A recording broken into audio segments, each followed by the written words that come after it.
বাড়ি আমার হচ্ছে জগদীঘাটা কাজীপাড়া। আর ওই জিএসসি মাঠের ওখানেই আমার গোডাউন আছে।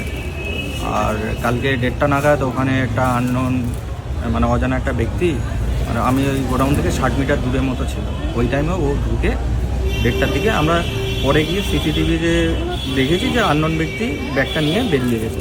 তা আমরা এবার খোঁজাখুঁজি করছিলাম যে কে কে। তারপরে 4টে নাগাদ আমরা স্যারকে কমপ্লেন জানাই।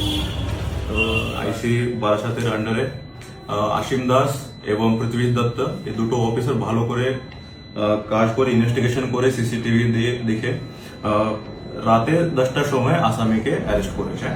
তারপরে যতগুলো মাল আছে 99% মাল রিকভারি করেছে, ব্যাগ এবং টাকা এবং যতগুলো ওনার নিজের ডকুমেন্টস আছে সবাই। ব্যাগে টাকাও ছিল, কত টাকা ছিল? 1 লাখ টাকা মতো ছিল।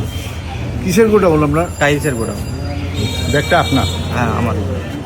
তো 11টা নাগাদ বললো যে টাকা রিকভার হয়ে গেছে। তো বললো যে তুমি কাল রাতে তো আর আসা যায় না, তাই বললো সকালে আসতে। তাই সকালে আসলাম। তো আমি টাকাটা উদ্ধার পেয়ে বারাসাত থানা এবং সকল অফিসারকে কৃতজ্ঞতা জানাই। আপনার নাম? মোহাম্মদ মোর্তাজা আলী।